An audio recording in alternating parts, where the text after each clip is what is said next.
Okay, I'm gonna try this and see how it goes. I'm walking on a dirt road in Maine.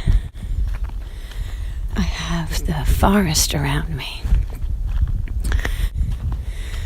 Now, the thing that I'd like to talk about is something in the book, Dollars Flow to Me Easily, that he talks about. Richard Dodds is the author. And he says in the first chapter that some things that we believe is difficult to achieve, we have negative things attached to it, negative thoughts attached to that thing. Like we fear we won't be able to do it, or it won't happen for us. And other things that we've never had a problem with, or just that we don't have any kind of fear attached to achieving or not achieving. Those things that we set an attention to happen easily. And so it all depends on who you are and your experiences in life. Some people have had no problem with money. Anything they've ever needed, they've just gotten. And so they've never had the experience of lack or want. So when something comes across their path as an adult, they just automatically feel that it's going to work out. They're going to get it. They're going to get what they want. It's going to all work out.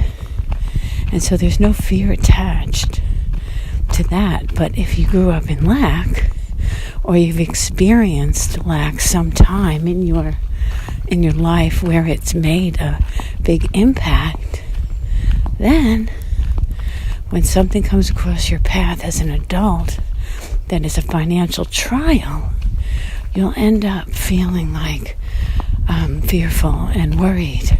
So how we feel is the catalyst for what to expect, for what we will manifest. And now I'm going to give an example of something that I manifest easily, and it's travel. Now, up until the time that I was 45, maybe 46, I had never gone anywhere. I live in New Jersey, so I had gone to the neighboring states, Pennsylvania, New Jersey, and New York. I've been there. But other than one plane trip that I took to Florida, because we moved there for 3 years, because my ex-husband he was my husband at the time, was transferred there from FedEx. That's the only place I've ever been. So I had never been anywhere. When I got divorced, I went to Al-Anon. And Al-Anon is a group for people who have been affected by alcoholics or people with addiction. It is a support group for people like that. And I was someone who was affected by alcoholism. Okay, so I'm going to stop for a second and talk. Oh my goodness, you got to see where I am. It's just beautiful. All right, I'll start up about that now. So, in Al-Anon, they teach you to start taking care of yourself, because when you're involved with anyone with addictions, you project and you try very hard to head problems off at the pass. So you tend to do very little for yourself. So at this one retreat that Al-Anon had, there was the speaker talked about doing a vision board. So when I got home, I invited anybody who wanted to come to my house to do a vision board, and we had a little vision board party. And on my vision board, one of the things that I had on there was travel. I had pictures of an airplane, tropical islands, a view of the ocean with greenery around it. I had a picture of a cruise ship. So I had pictures of Europe and Italy. So that was one of the things that I had on my vision board, and I just let it go. I never really expected to travel. I wasn't very concerned about it. I can't say I didn't expect to travel. I did put it on my vision board, so I did expect whatever it was that I put on there to actually come to pass. But it wasn't something I was emotionally attached to, like if this doesn't happen, I'll die. Or if I heard that somebody was going on a trip, I didn't get all emotional about it. Like, oh, I know I want to travel. I wish I could travel. I wish I could go. There was none of that. I just put it on there and I said, God, help me to go places. I just expect to go places. And that was it. I had nothing else attached to that. And so many things have happened for me. So many trips have happened for me since then. It was almost only about a month later when I went on a cruise that was gifted to me. We always try to think of, well, how is it going to happen? We don't do the how, God does.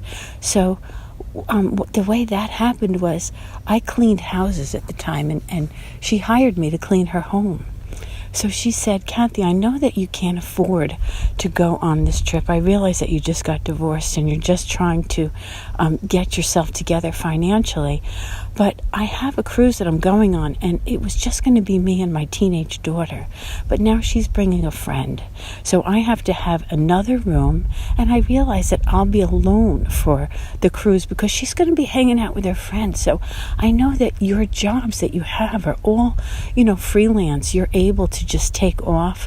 If you can figure out how you can do without that income for the 10-day cruise that I have planned, I will pay for everything, except that the room will be $100 more. And I realize that you probably can't come up with that $100 because you're going to need some money for your pocket. So how about I'll take $25 off a week from when you come to clean my house when I pay you. And this way you'll still get some money from working, and then you'll pay me back in 4 weeks. I'll be paid back.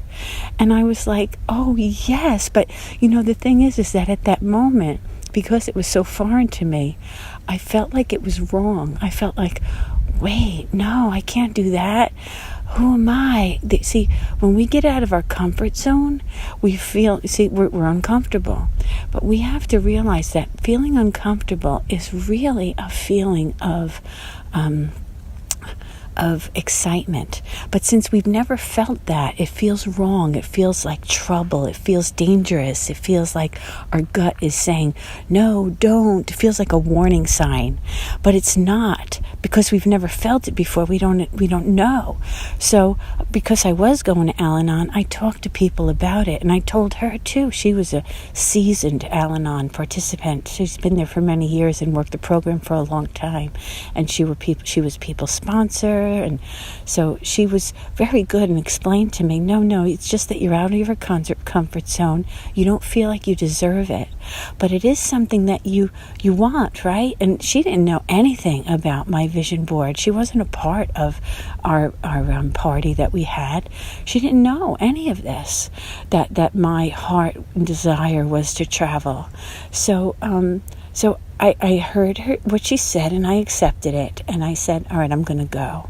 And I talked to a few other people. But remember, when you talk to other people, make sure that they're people that are qualified to talk to, and people that are not, like the naysayers, the people that kind of are afraid if you succeed that maybe you'll change. So they don't want you to succeed. They don't want you to change. So make sure you only speak to people that you know are really supportive at this time.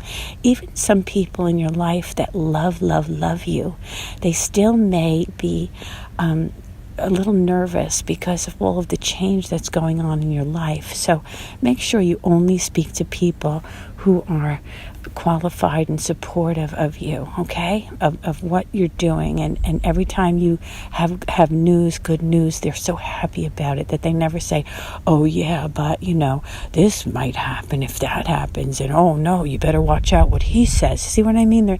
They mean well, and they will come around eventually, but in the beginning, when you're changing, the people who are the closest to you are not the people to talk to about things like this. So that's just one example. I went on the cruise. I had $100 in my pocket. The cruise, they take care of all of your food and your drink. As long as you don't have alcohol, it's fine. I had $100 in my pocket, and one day when we got off the ship, I bought myself a bottle of wine, and I kind of smuggled it on because you're supposed to give it to them to put aside. And so I had like a little bottle of wine I didn't want to get intoxicated. I didn't want to dull my trip. So not being able to drink was a choice, and it was fine. And the funny thing is that one of the pictures that I took on one of the islands was exactly the same view of what I had on my vision board. I just couldn't believe it. But see, my point of telling all of this is that money for me, I didn't grow up with lack, but I married it, and I married at 18. So from 18 until 45, I lived with a lot of lack, not enough to pay the bills, sometimes not enough food even. So lack was something that I had experience with, and it was something that I had a very big expectation attached to, as well as worry and fear that I wouldn't be able to pay my bills. Now, the funny thing is, in Dot's book, he said that it took him 10 years to get to a place where he understood that it isn't something that happens with difficulty. It's something that has to happen easily.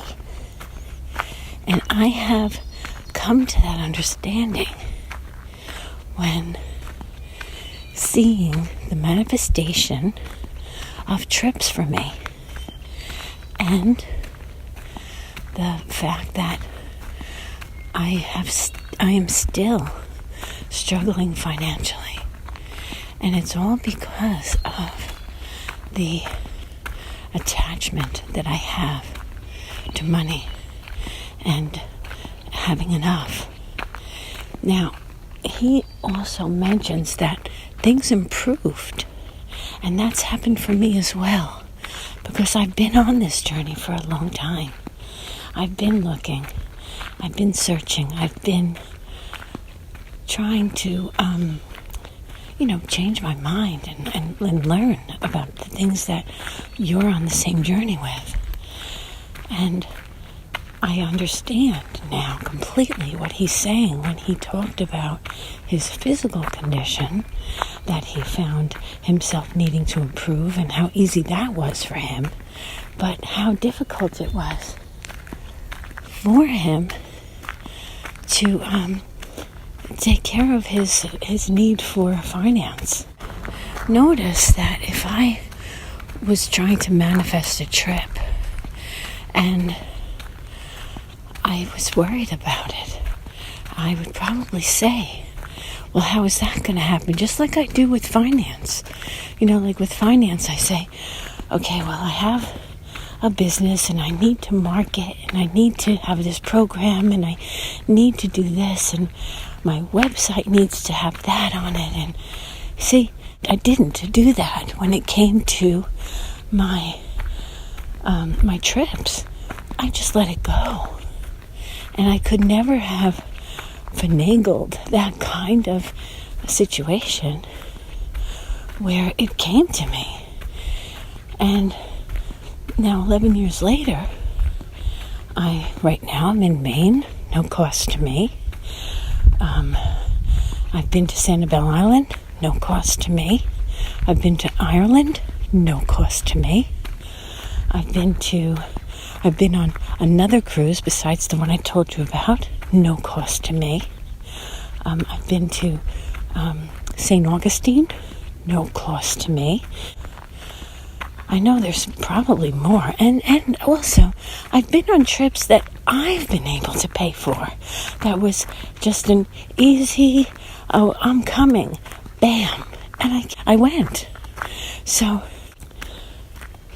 it wasn't just a one-time shot.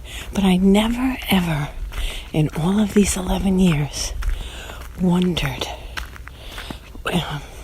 it actually even hasn't been 11 years yet. I never once wondered, how am I going to do that? I never wrenched my hands on a trip. How am I going to make this happen? Oh my God, I really want to go. Oh, I want this to happen for me. That never happened to me. Yet I do that when it comes to finance. All right, how am I going to have this money for this? Or, all right, I want to take this class. It's $1,000. How am I going to get the money for that class? You see? So, while I do practice that sometimes, I don't others. And it has to be consistent. There has to be a consistent way of behaving for this way of life, which is the way of life, to manifest for us. Okay, well, I'm going to sign out now. Thanks for being in my world.